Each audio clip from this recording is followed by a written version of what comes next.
Okay, I got a Craftsman riding mower here. It's an 18 horse, 6-speed, 44-inch cut. I'm not sure on the year. This thing has an 18 horse opposed twin. It was brought here, the complaint was it didn't want to start right. Okay, so when we reach down here and turn the key, I don't know if you want to hear or not, sometimes it makes a clicking, but it doesn't want to do anything. So, first thing we're going to do is check the battery. Now when the customer brought this to me, he told me they'd just put a new battery in this trying to troubleshoot it. And there confirms that it does like the test light. Now you could take a voltmeter, but I am positive that this battery is good. So my first thought was to get down here to start our solenoid, which, here, see over here. Yeah, it's right over there. See, you got this wire here comes in the battery, and the wire on this side goes directly to the starter. And this little white wire down here is the one that energizes the solenoid. Okay, now one thing I want to do here is I want to take this test light and I want to turn the key on like I've started, and I want to see if I got power coming out of here or even to this white wire. I also kind of looked back in here, that ignition switch, because a lot of these, they'll get corroded inside. A lot of times I've found out that the start is the first function of the switch to go bad. So you might want to check in there for green stuff. But this is so easy, we're going to check down here. Okay, so I got my test light here hooked to negative up on the battery. And as you see here, I do have power to here. It's lighting up. Now I should have power to this other side when you hit the key. Go ahead. I'm getting nothing. Okay. Okay, so now I'm on that little white wire, and it should be powered on whenever I turn the key on. Hit the key and try to start it. Okay, you can't see from my thumb. Do it again. Right there. Now we got power there. So this thing should start. Now one thing I did do is I used a test light instead of a voltmeter or an LED test light, just as a regular test light. Because I could have power down there but not have the amperage, and with the test light at least it makes a little resistance so you can kind of test. But what I'm going to do here is have someone hitting the key while I hit the solenoid and see if we can make it crank over. And if it cranks over, that's all I want to do. Okay, ready? Hit the key. So let's try this one more time. Go ahead and hit that key and let's see if it's not doing nothing.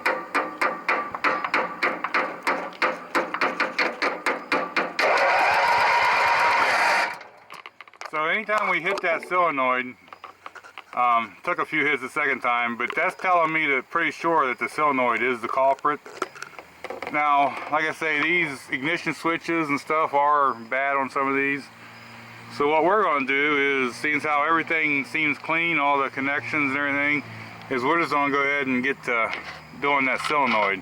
But I am going to unhook the negative of the battery terminal there first. Now I've taken the negative cable cleaning off. Now all these are going to vary a little bit different of where you get to the stuff, but this cover right here, I'll show you when I put it back on, it's just down there. These are just two quick releases. Okay, so we got that old one out of here.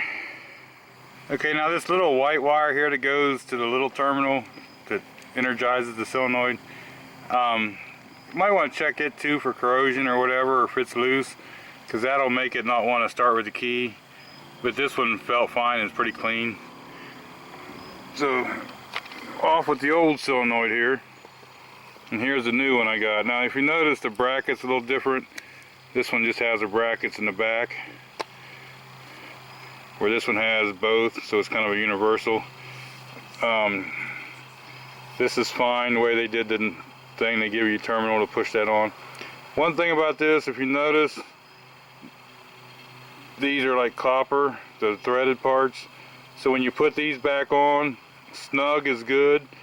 Don't over crank on them or you will hurt the threads or strip them, or you'll have problems. One thing about this is marked a Briggs and Stratton part. But you know, like these lock washers. I use the ones off the old one because they fit. By the time you tighten that up, I don't know.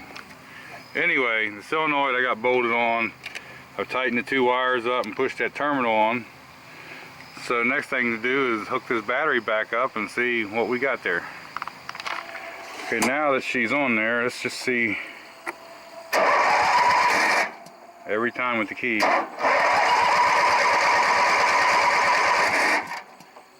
Why ain't it starting?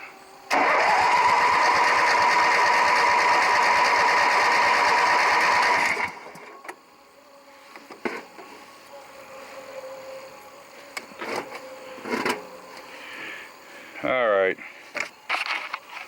Okay, let's try this again. Let's pull the choke out.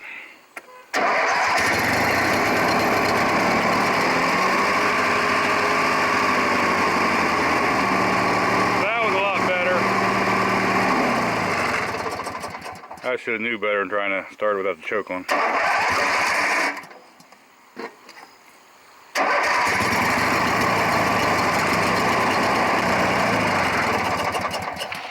Just keep in mind though, do the simple things first. Make sure there's no corrosion on the battery terminals, because that can really make things not work right.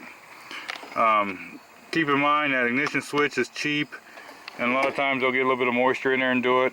But we went for the simple, easiest thing to test first was that solenoid.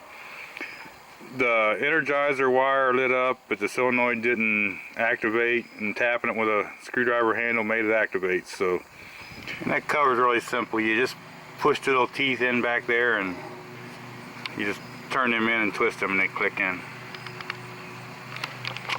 So there we have it. The 18 horse Craftsman. We're gonna live to mow another day.